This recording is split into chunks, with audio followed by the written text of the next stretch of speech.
Hi, I'm Sarah Fox. I'm a licensed psychotherapist, and I've been getting a lot of questions lately from parents about how and when and if to discuss current events and what's going on in the news with their kids and teens. So I've made this video with some information that I think you might find helpful.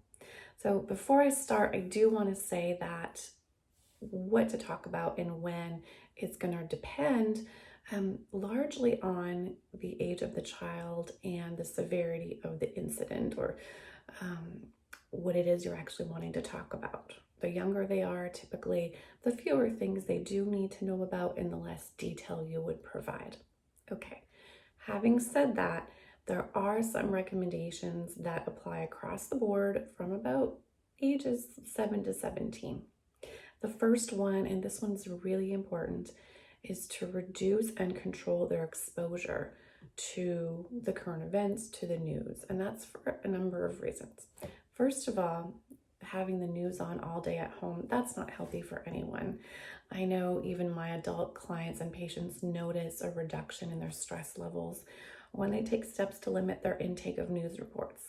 That's in line with the research, which shows that people whose intake is higher than average perceive the world as more dangerous than it is and believe they're more likely to be the victim of a crime than is actually statistically likely. There's some interesting research that occurred after the Boston Marathon bombings that support this. Researchers found that people who had the highest exposure to media coverage about the bombings had higher stress symptoms than the people who were actually exposed to the bombings directly. So exposure to the media about frightening and catastrophic events does make a really big impact on us. If you want to read the study, I've attached a link down below, or if you'd like to read what the American Psychological Association has to say on this topic, there's a link to that below as well. Okay, another reason is that increasingly what's being called news is a lot of opinion and oftentimes people that are being really argumentative. These types of programs are meant to capture our interest by creating feelings of fear and outrage. And that doesn't feel good. And it's especially upsetting for younger viewers because they probably are not able to evaluate the accuracy of what's being said in these shows. So really, the safest approach would be for you to read your news. If you absolutely have to watch it from time to time, do that when the kids are out of the room, and especially don't keep the news reports or shows on in the background in the house. Don't watch it, don't have it on when you're not in the room, because then you can't control what they're exposed to. You can assess what the content was, whether it's appropriate, and you might not have any idea what they've been exposed to, what they've heard, what's going on in their minds about it. Now, my second recommendation is how to handle it if your child mentions something on the news or a current event, or maybe it's something that's impacting your life or of such magnitude that you think you should make them aware. Or maybe you have teens that are on social media, and so you're pretty sure that they've seen about it. They've seen it. In those cases, it's far better that you bring it up, that you raise it, because then you can have a conversation in a calm way. They can receive accurate information. Just keep it brief and as simple as possible. And if they ask questions that you don't know, just say you don't know.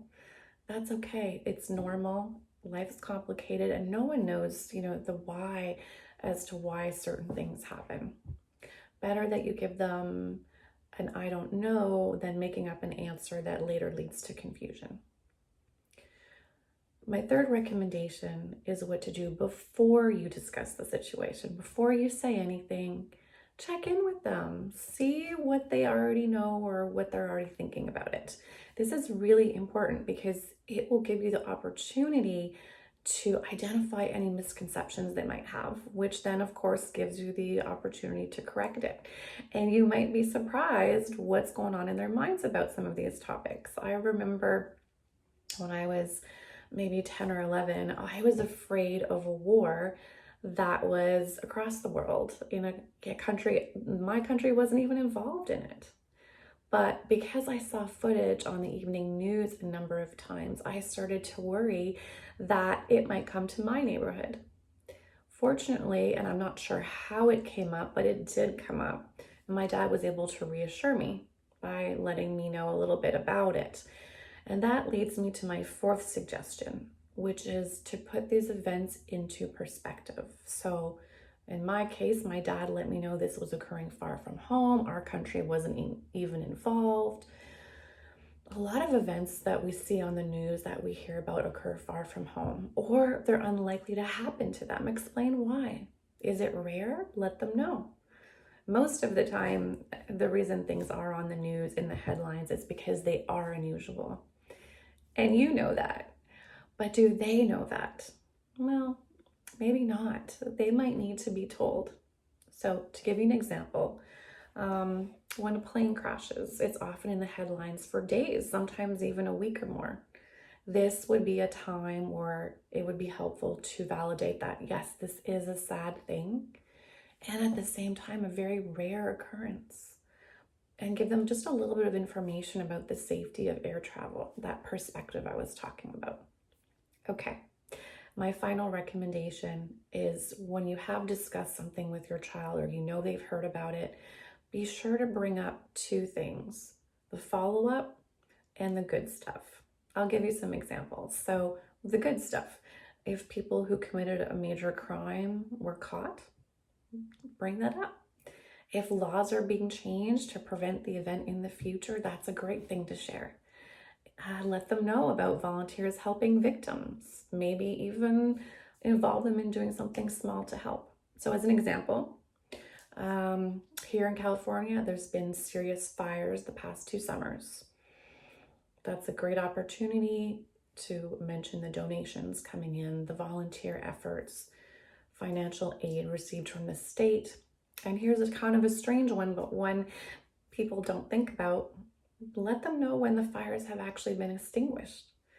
That's something that doesn't tend to make the big headlines, and your child may not have any idea that these things are not still ongoing.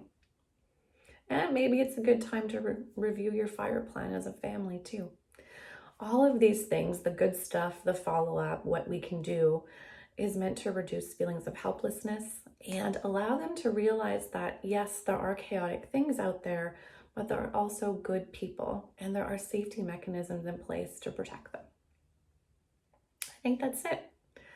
5 tips that I hope will help you deciding how and when to share these topics with your kids and teens. If you know someone else that you think might benefit, please do share. And I really want to thank CTK School for funding this video. Thanks so much. Bye for now.